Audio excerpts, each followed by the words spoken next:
You're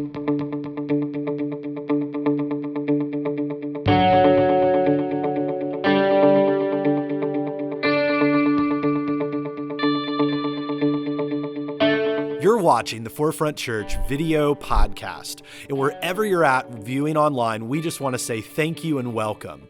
And one of the ways that we can help connect with you is we want to hear from you and where you're at and how we can help. And so head over to forefrontchurch.info after the message and click the Connect tab. It's a great way for us to help you along your spiritual journey as you connect with God and learn about Jesus. And so sit back, relax. We hope that you're challenged and encouraged from today's message.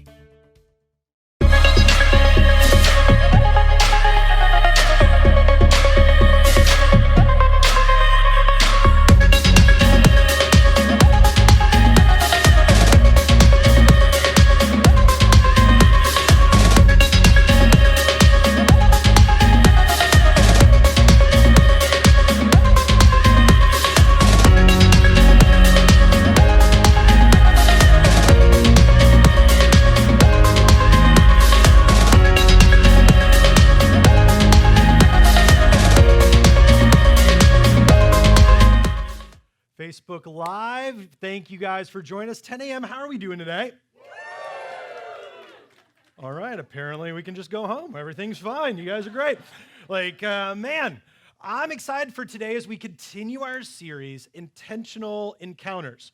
And if you weren't with us last week, I want to give you a little recap. We love being able to use objects to teach and move through that. And so we use this little pin art thing. And what we talked about as we opened up with this last week is that it won't make any shapes unless we actually what? Touch it. If we engage it, that is when we're intentional about doing that, and we can do a little hang loose sign, then we can do my face again, because that's always weird, that it won't just on its own just magically appear an item of any kind. And if we just set it down and thought really hard, nothing's going to happen. And, and we talked about that with our faith, that just because we, I go to church, and that's a little bit intentional, and I'm glad that you're here. I'm glad you're tuning in online. But to really be intentional would be, I'm going to dig in and do the difficult work of learning about what God wants for me. And so we wanted to spend the next few weeks, and last week was kind of that 30,000-foot view to say, all right, there's going to be times when we don't feel like it, and that's why the band opened up more than a feeling, that God, as much as somebody may have told you that God really cares about how this whole thing makes you feel, he knows that following him is going to bring about joy and hope, but God is not about stirring up some kind of feeling. Just like when you sing a song, might be like, oh, that's great. But there's going to be days where you wake up and you're angry with God, you're frustrated with God, but God wants us to move along with him in the journey. And so last week where we landed was in being intentional, you might not always feel like it. But when we are intentional, it will foster these moments to see the movement of God and to be refreshed. And our hope is that you and I, over the next 3 weeks, can go, all right, what are some ways that we can learn what it means to be refreshed? Because we saw through Pew Research, as they talk about in Gallup studies, that most believers only read their Bible 2 times a month on average for about 5 minutes. Imagine if you only ate 10 minutes worth of food in a month. Some of you are like, that's going to be a no for me. I spent way more time than that on breakfast, and I plan on way more at lunch and dinner and some snacks in between. We would just go, no, there's no way we would be famished. We would be overwhelmed because we would be malnourished. And we don't look and go, all right, how do I intentionally engage this? Because what we found out in these studies is that Americans at large are tired and busy. And so how can we be refreshed in that? Which is what today, in the next 2 weeks, we want to be able to explore in that. In today's, to kind of kick us off in today's message, I need some help. But I would ask you, before we get into that, how many of you enjoy spending money? Hands went up real quick. And so you're laughing. Can I borrow you for a moment? Would that be okay? Can you come on up? The stairs are right over here. Come and join me up on stage. And your name is, for everybody out there? Sarah. Give it up for Sarah. If you stand right over here. Stand over here on this side of the microphone for me, and we're going to give a little microphone so people can hear you when I ask you questions. Yay. But I promise you're like, yay, I'm so excited. I'm never sitting up front again. And so, but you're going to be excited because what do you think is in here? I asked if you enjoy spending money. So there is indeed money in here. So I have some money. Everybody got there. You wish you sat up front. Welcome to Forefront Church. Next week, I'm not giving up money. But anyway, so in my hand is $24. And so we're going to pretend this is what you make in like a given week, just like ratio-wise, this is what you make. And so when you get money, it is your money. Now don't go anywhere yet. You're like, all right, money, and I'm out. And so normally when we get money, we don't just hold on to it. Usually we put it somewhere. Where do we put it? Wallet or bank? In the bank, that's absolutely right. And so I'm the bank, you're gonna give me all the money back there. And so we keep our money, and they're like, oh, that stinks. Don't worry, you will walk away with this. But, and so you put it in the bank, and let's just say it's the weekend. It's time to party. Like, you know, and I know, like, you're trying to do it, and I know because I know you a little bit, like you have kids, so it's like, yeah, it's like if I could leave the kids and do stuff, yay. And so we're gonna say out of this ratio, maybe you need $4 like going out of the 24, obviously like big scale ratio. So you're gonna get that and you leave this in the bank and you go out and you have a good time. Like you live it up, you party like it's 1999 and you do your thing and then you wake up the next morning and you realize when you look at your bank statement, you've spent that money and there's zero money. What would you think? Yeah. Like, what exactly? Yeah. Or what exactly happened last night? All right. You would be pretty upset, wouldn't you? You'd probably get on the phone and call the bank. And so here's the thing. I'm going to give you, so you have all your money, and you do that. And now you get your money again. You've gotten your next paycheck. You put it in the bank, and you're a little leery. Yeah, uh-oh. And so if you realized, and you kept doing this over and over, that you put your money in there, and you only took out a little bit, expecting that the next day that there would be plenty of money to spend, and there was zero, what do you think you would do the next time you were taking money out of the bank? Take more? Take it all? I heard somebody say take more. I heard one person say loud, take it all. I think you would take it all. If you realized that every time you left money in the bank, it was gone. If you left it in there, you would take it all. Now, there's some instructions in here for you because you don't get to just take the money. And so no one else will know this but you, but we're going to find out at the end of the week what you do with that money. Am I supposed to read it now? You don't have to read it now. Okay, you can read it later. See, here's the deal. I gave you the money, you gave it back, we had all this exchange. And now any of us would be livid if we woke up in the morning and we saw that our money was absolutely gone. But here's the thing. Every morning we wake up and we have 24 hours. And we only take out a few of them and then we go to bed and we waste some of that time.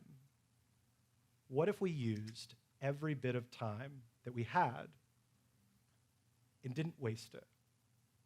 Can't wait to hear about what you're going to do. Give it up for Sarah, by the way.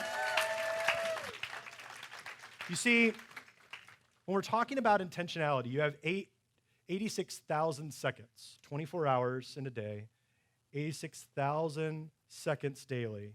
How would you spend it? Because here's the reality. If you fail to use the day's deposits, the loss is whose? Yours. There is no going back. There is no drawing against tomorrow. You see, if we're going to be intentional, if we're going to be individuals who say, all right, I'm going to assume by tuning in online, someone shared this with you, you're watching with us now, you guys that are here, that you have made a decision to say, either I'm not sure about God yet, but I want to be here. I want to explore faith in the divine more. If you want to be intentional, then you have to focus on how you spend your time with others and with God. What we're told is to teach us to realize the brevity of our life so that we may grow in what? Wisdom.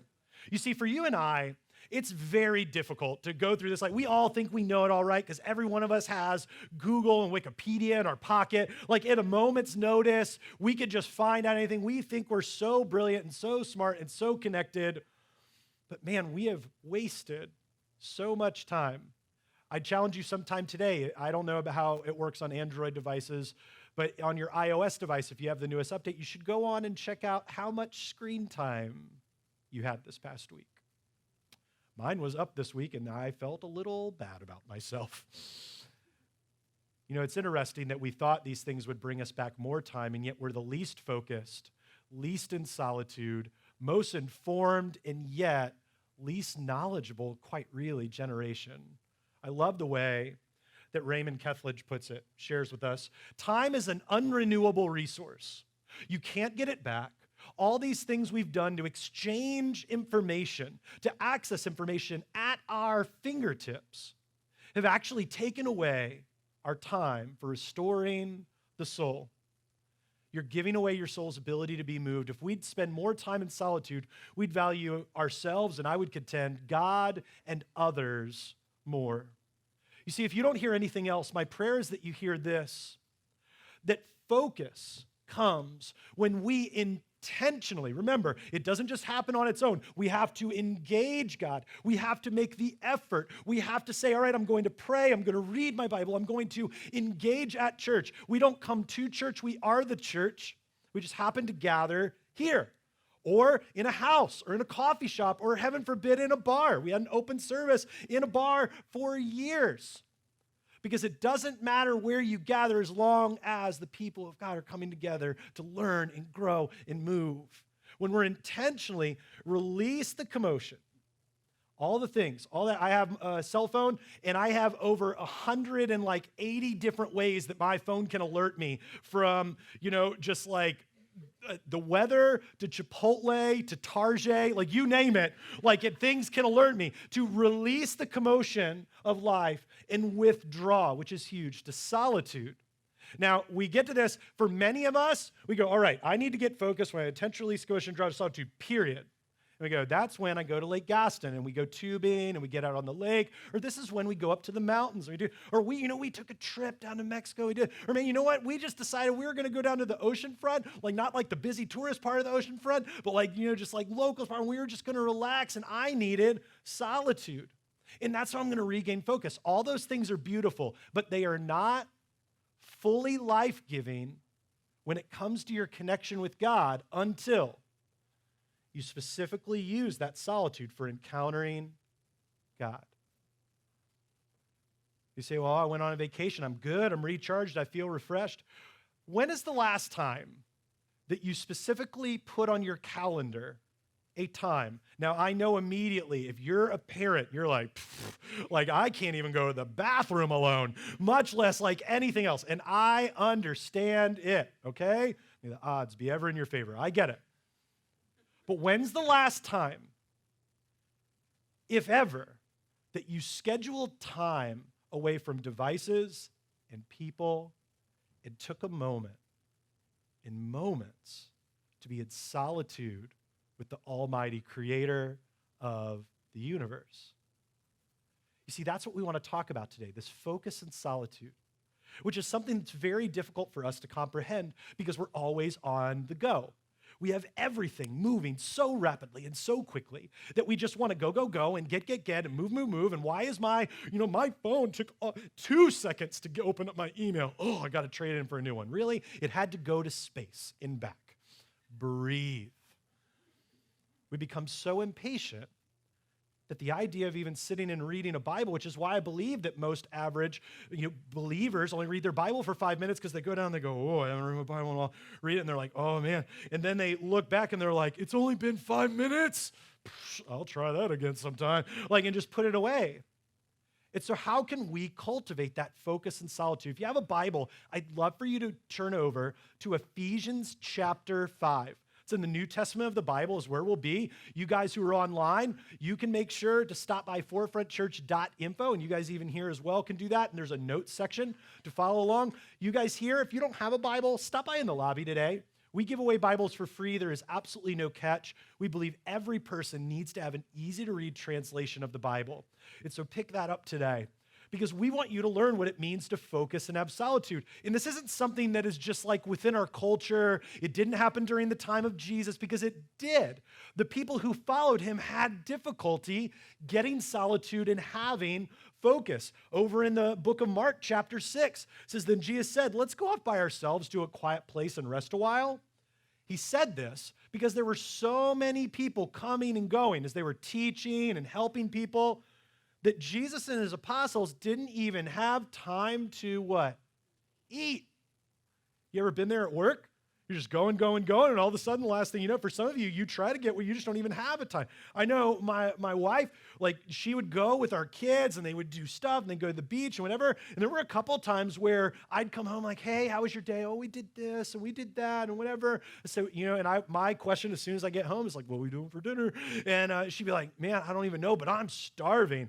And I remember a couple of times saying, I'm like, why are you starving? She's like, man, we moved so much, like, I even forgot to eat. Like, it didn't even, we were so fast and things were so crazy. And I wonder for you and I, going back to those meals, going back to that connection with God, could we thrive? Because if this is our meal, imagine eating once a week when it comes to engaging faith. And go, man, I'm living, I hope, for now, if you're engaging this and you're learning and you're beginning to grow, you are leaning on and living off of the faith of these guys that lead worship, the people that you encounter, my faith, but at some point that needs to be transferred to your own. And if that's transferred to your own, you can't live off of my faith alone. You can't live off an hour of that. I promise you, I can't live off an hour of that. And so you're now living off of my fractured moment to then do it. You need more constantly on your own to be able to engage, or you'll just feel like, man, I don't feel like I'm thriving. I don't feel like I'm gaining traction with God. That's why the writer in Ephesians puts it this way. It says, for the light makes everything visible. This is why it is said, awake, O sleeper, rise from the dead, and Christ will give you light. So be careful how you live. Don't live like fools, but like those who are wise. And then verse 16 is where we're going to make the most of every what? Opportunity in these evil days. I'm saying this like this world's, I think every single one of us can realize, well, God loves the world. He sent Jesus to save the world. The world is kind of messed up. Like, we have moments where we just go, man, I can't believe that happened. We saw that in our own community not too long ago when the mass shooting happened, less than a mile away from where we're sitting right now. Man, this world is broken and fractured. And so how can we begin to gain focus in this and be able to say, all right, I want to do this. And so first off is that focus happens in intentional solitude. Not like in just like all of a sudden, oh, I got a quick minute, I'm going to like cram in, but saying like, no, I'm going to take some time, which means for some of you, and you don't like to hear this. I know you don't like to hear this because I get the emails. Wake up early and spend, I know, I already started hearing the laughter. You're like, here he goes again. Wake up early and spend time with God. Now, I get it. You have a different schedule, you work nights, you do whatever. You need to be able to tailor this to what life is already around you, but what I mean by this is, what are you doing to start, end, and move through your day with God as the focal point? If the first thing that sustains you as you roll over in bed is you pick up your phone and try to scroll Facebook, by the way, everybody else was sleeping too. Like, they didn't post anything. You want to know why? Because they were asleep. And we're like, got to see what everyone else is looking at because we're going to look at yesterday's memories. All right. Like, we're just going to go through it. No, we roll over, and if that's the first thing that we touch, we're expecting things like that are sustaining. That's how we're setting the tone for our day. And we know that 90% of Americans sleep with their phone by their bed, and it's the first thing that they touch in the morning, the last thing they touch at night. And so I know that you're here because you want to engage faith, but I would contend that by the statistics, I'm beginning to see what we worship. Because if we start our day and end our day with the created, I don't know that we're rolling that up to the Creator. And so how are we cultivating these things? Which is why we have to have our focus in the right way. Look straight ahead. Fix your eyes on what lies before you. I say this and there's a lot, I tend to be a little heavy-footed in the car. By that, I speed, and I don't mean to. I just enjoy moving with other cars who also like to move quickly. And so I'm moving with the flow of traffic, is what I share with my wife. And so, and it's wrong. It's not okay. I need to correct it, and I'm trying. God is working on me, okay? So but I will say this. I look straight at what is going on around me. My wife is a rule abider to the road. So I break the rules when it comes to speed. She stays in the speed. She does not look forward. She is kind of like checking, hey, what's going on? What's whatever. And you can tell by the van that we have that while we obey the speed limit, there are bumps, bruises, scrapes, all kinds of things that have given our van character. And I say that because neither of which is right, is okay. There we go, cool, I'm gonna look straight ahead, but I'm gonna move at a pace that's about me.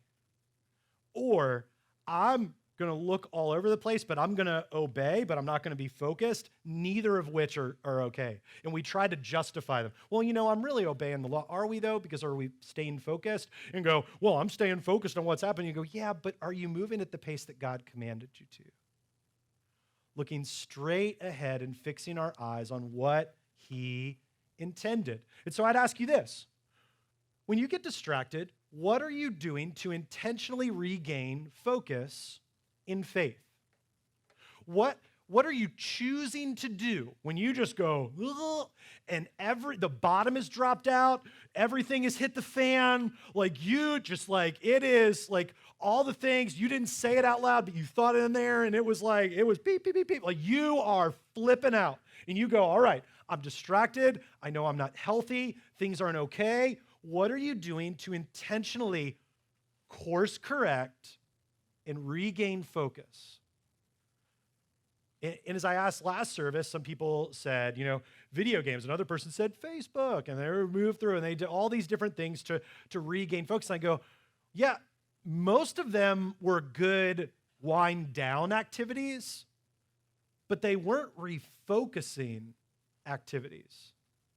Because every one of them was getting lost in something else rather than getting lost in the Creator to gain clarity. It was trying to evade what's happening in life. Let me watch TV. Let me go to the movies. Let me get on a video game. There's nothing wrong with any of those things, but if we're using those as an escape instead of getting focused, we'd say, oh, I'm getting recharged. You're not. You're just avoiding life. Say it what it is. It's just something that I do. It's a hobby. It's a whatever. But at the end of the day, how are we intentionally getting focused? And how we do that? Because that solitude calls for a singular focus. And I wrote this down in my notes because solitude is a lot like fertilizer. What is fertilizer? It's poop. Yeah, somebody said, they're like, are we allowed to say that in church? Yeah, we are totally allowed to say that. It's poop. Solitude is like fertilizer. It contains pieces that can be destructive or transformative depending on how you use it. You see, solitude needs to have a singular focus. You can use solitude like fertilizer. Fertilizer, if you were to put fertilizer in your flower bed, it's going to help everything to grow. If you put fertilizer in your tacos, not a single person was like, that sounds delightful. No, it is not going to be transformative. It's actually going to be destructive. It is not going to be good for you or anyone around you. Using it for what it's intended to be and focusing down on that. And so solitude is something that scares us when it should be something that we long for because it revitalizes us when we focus down on what is true. That's why the writer of Colossians, I love this passage. It's actually out of the Message paraphrase. It says, so if you're serious about living this new resurrection life with Christ, act like it. It just cut straight to the point, didn't it? Pursue the things over which Jesus presides. Don't shuffle along, eyes to the ground, absorbed with the things that are just right in front of you. Look up and be alert to what is going on around Christ, around Jesus. That's where the action is. See things from his perspective.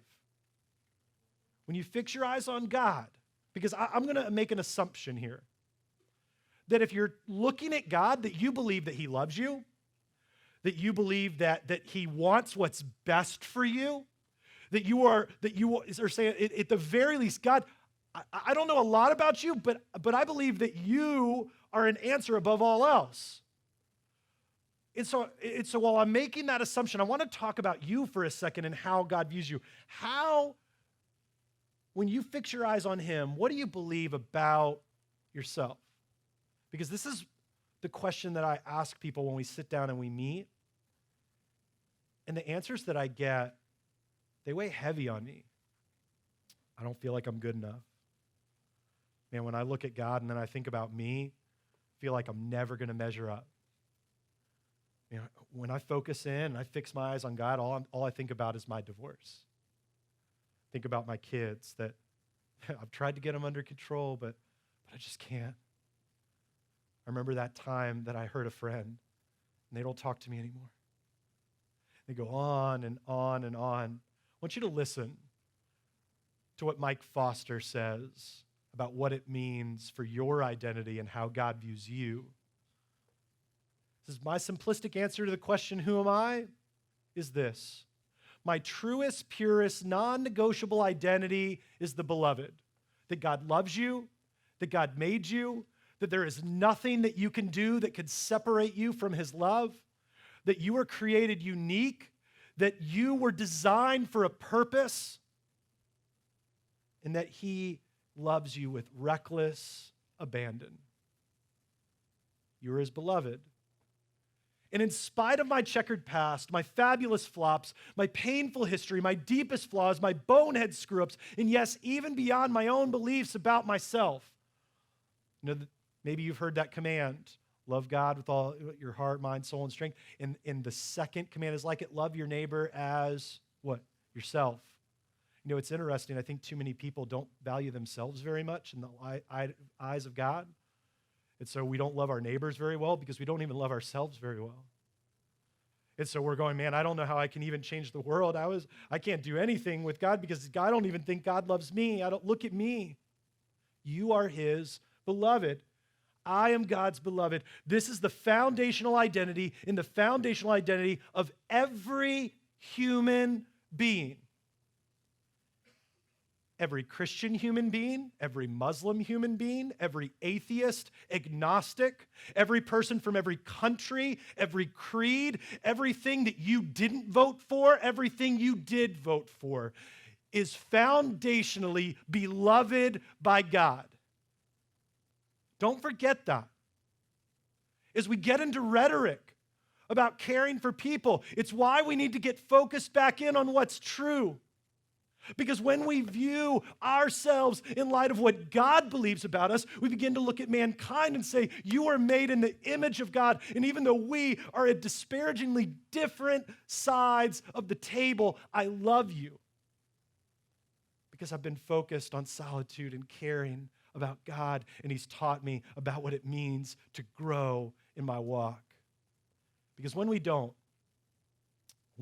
realize this, the master of lies creeps in and does some horrible, horrible things.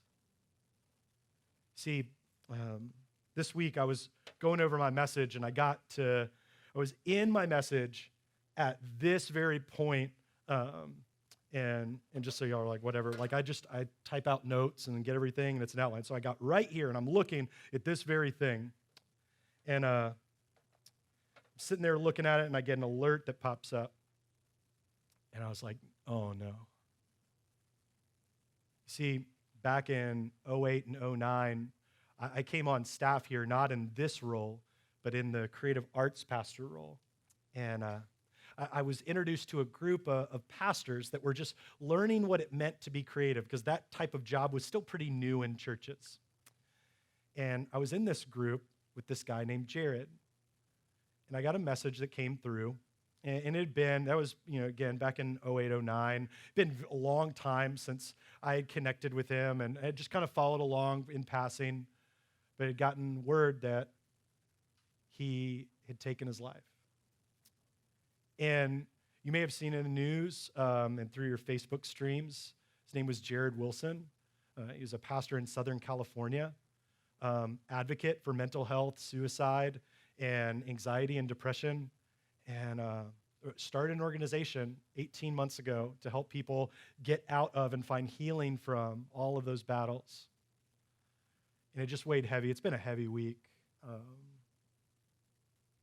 And even though we hadn't talked in quite some time, you just have that sinking feeling. Going, man, he was behind a wife, 2 amazing little boys. And I hopped on this pastor's group where I had gotten the alert from. It's a few thousand guys that are in there. And I just typed in a quick search of the word suicide. And when I did, over the last year, saw names like a guy named Andrew Stocklin, who took his life and left his wife and children behind. Jim Howard, who left his 5 children and his wife behind. And the more that I read down over the last year and change, 28 different faith leaders just in that Facebook group. Slowly but surely were convinced of a lie that they were no longer the beloved. Now, that wasn't true. They were still God's chosen children. But I can tell you this, when those things begin to creep in your life, even with all the parameters, with counseling and medication and church and people and all that stuff, all it takes is a moment for the enemy to creep in and go, you're nothing. You're no good. You're all the things that people have accused you of. And just like that, on my screw-ups, on my bonehead mistakes, on my deepest flaws, my flops, my history, my checkered past. You see, the reason why we do a series like this, and as I started thinking on those guys, those 28 different leaders, my attention immediately turned to you guys watching online. And I think about the life that you lead day in and day out. And if we know anything, statistics are pretty accurate. That over 3/4 of this room is asking the question, does God really love somebody like me?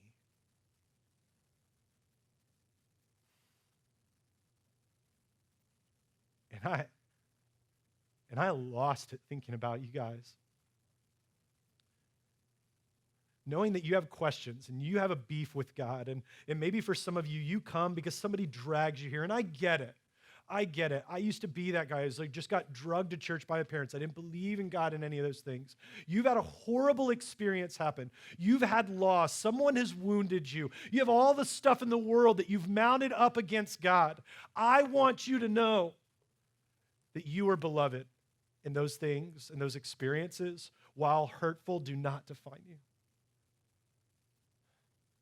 When we find solitude with God, when we're intentional with that, when we focus on Him, I can tell you as somebody who's had raging battles in my life that made me so sad, that made me want to not be in this world anymore. But instead I chose to stay. You are valued and you are loved. But God wants you to be intentional with your faith. He wants you to dig in and do the work. And here at Forefront Church, it's a safe place to do that. No matter how big your mess, no matter where your background comes from, no matter how you voted, I don't care. You're the beloved. And God wants you home. But that starts by being intentional. And that focus comes when we intentionally release all the things that are fired, all the walls we build up, all the commotion, and withdraw to solitude specifically for encountering who? God. And I know that he could change your life from the inside out. Question is, are you ready for him to do that? And that choice is yours. Would you pray with me? Thanks for tuning in to the Forefront Church video podcast. Our hope and prayer is that this has left you encouraged and challenged you in your faith. And you might have some questions and some ways that you want to figure this out, and we want to help with that. Head over to forefrontchurch.info, and there's a couple different ways that you can connect. Click the Connect tab and let us know how we can be praying for you, or a staff member can be contacting you this week.